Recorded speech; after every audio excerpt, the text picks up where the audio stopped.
Get up, get knocked down. Dust myself off. Get up, get knocked down. Dust myself off. As long as I got you right here. If you take a look at this 40-year run on the dollar is designed economically to lose money every single year. So why would you save something that loses money every year? And what this means for somebody on retirement plans is that after you retire, the value of your dollar goes down and your cost of living keeps going up. To my rich dad, that was bad advice and made no sense. Again, it was different value. The important diagram my rich dad showed me when I was a little boy was a diagram known as a cash flow quadrant. And the quadrant is made up of the 4 different people who make up the world of business. So my rich dad said, in the world of business, there's E's. And E's stand for employees. An employee, he says, you can always tell who they are by their core values. And what the employee, whether the president or the janitor of the company, will always say the same words. The words are, I'm looking for a safe, secure job with benefits.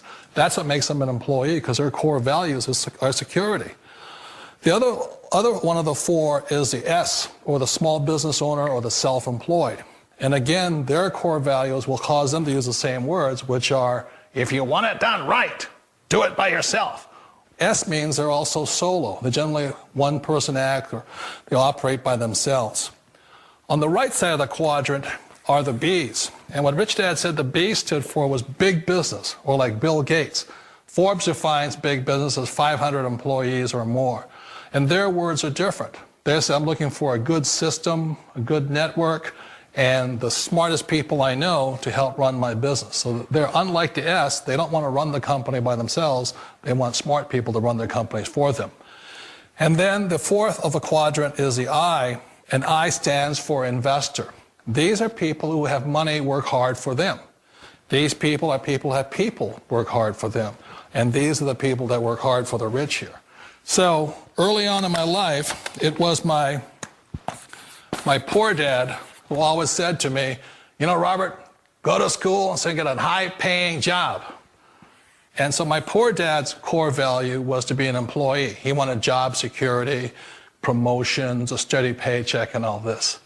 And so it was my rich dad who said to me, he says, you know, Robert, if you really want to be rich, learn to build businesses. It made more sense to him to work hard to build a business, something you owned and something you could pass on for generation to generation to your kids. Whereas my poor dad said work hard, but my rich dad said, why would you work hard for something you'll never own and you can get fired from right away? Again, that was the difference in values. So my rich dad suggested I learn how to be a business owner and learn how to be an investor. And that's one of the big differences. On this side of the quadrant, these people here work for security. They work for money also. On this side over here, their key value that they want is they want freedom. They don't want to have to work at a job anymore. They don't want to have to work for the rest of their lives. So the beauty of building a business and learning how to invest is very simply that this is passive income. You work hard for a few years, but possibly for the rest of your life, income keeps flowing to you. Hi, my name's PJ, and welcome to our short presentation.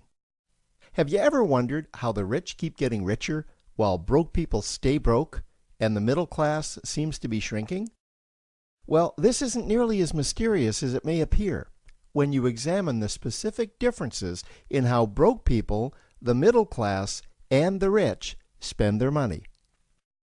Now, this is such a simple concept, yet so profound, it nearly knocked me out of my chair when I finally understood it. I'm going to show you exactly how the rich spend their money, and you can evaluate for yourself why they keep getting richer and the broke keep getting broker, and why the middle class remains so stressed out. Now, to get started, I'd like to review some financial terms we'll be using during this presentation. The terms that you need to be familiar with are cash flow, which means money you bring in, expenses, which means money you spend, assets. Now, this is the most confusing one.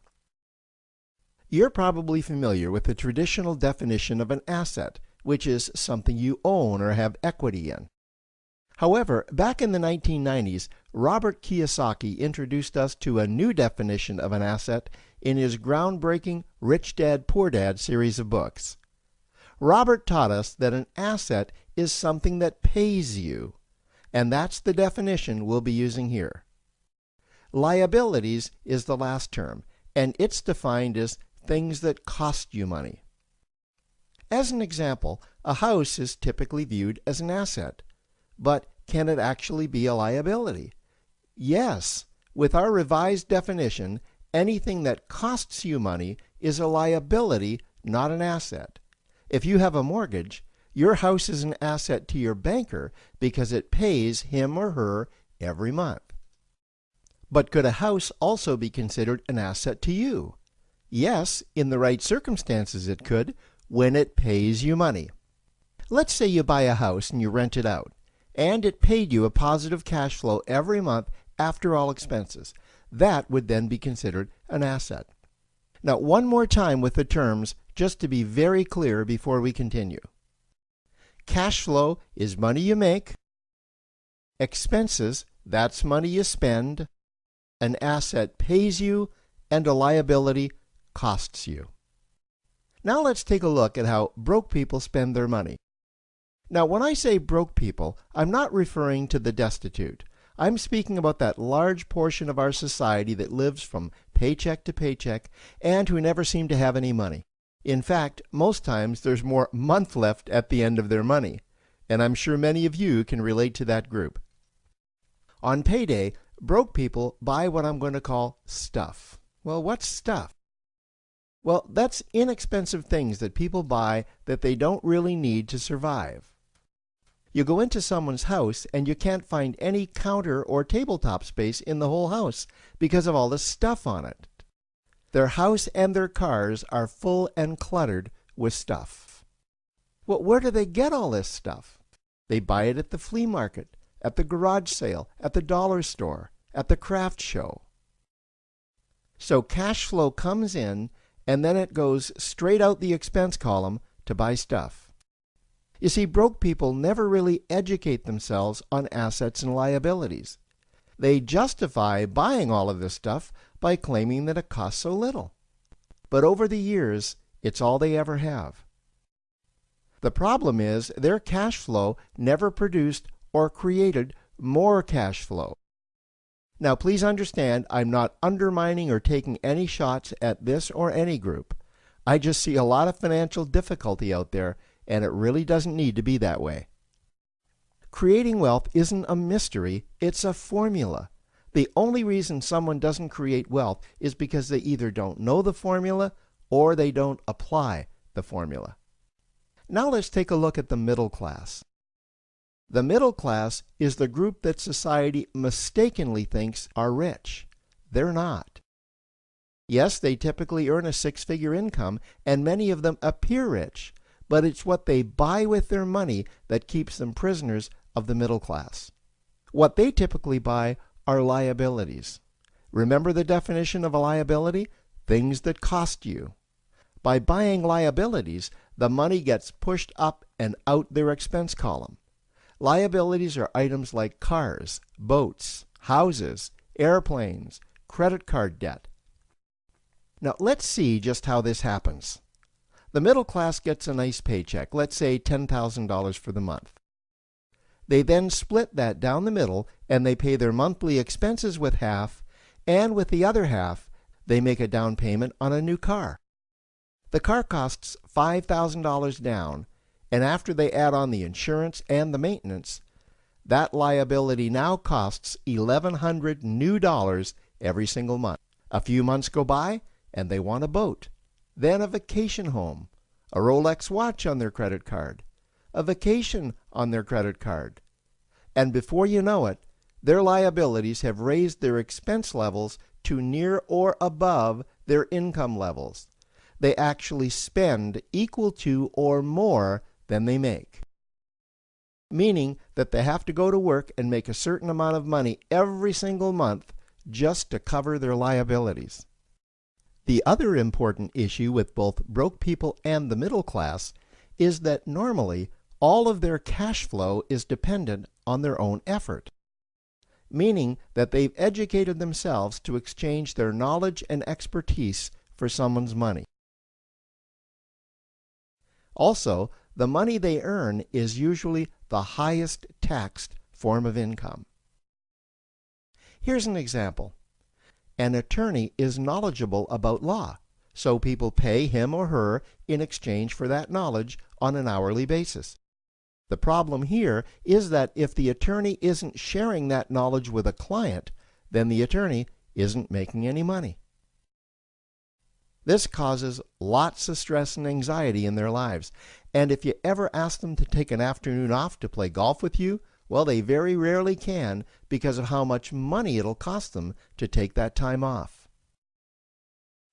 On the surface, life's pretty good. The reality is that it's a roller coaster ride. That's the middle class. Now, I know this group very well because for a great deal of my adult life, that was me. Now let's take a look at how the rich people spend their money. Rich people acquire assets. Again, an asset is something that pays you. If you want to become rich, buy assets that earn you more money. The money cycle looks like this. Acquire assets that produce cash flow, invest the profits to acquire more assets that produce more cash flow, invest those profits to acquire more assets that produce more cash flow. The rich spend their money and acquire things that produce more money.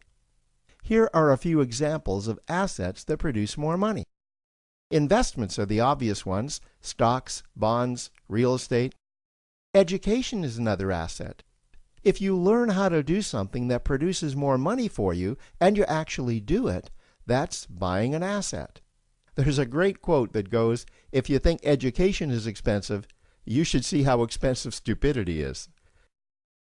Another example of assets you can acquire that pay you are cash-generating opportunities, especially those opportunities that can create a passive cash flow.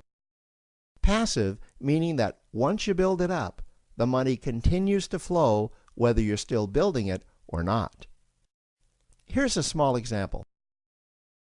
Let's suppose you bought a pinball machine and you put it in a barber shop, and you don't spend any of the profits. You save them until you can buy another pinball machine and put it in another barber shop. This, by the way, was Warren Buffett's first business. If you don't know who Warren Buffett is, he's one of the top 2 richest men in America.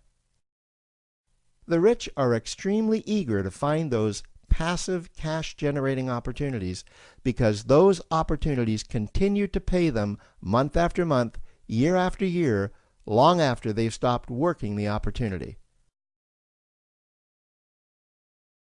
You know, I see this happen again and again with successful entrepreneurs.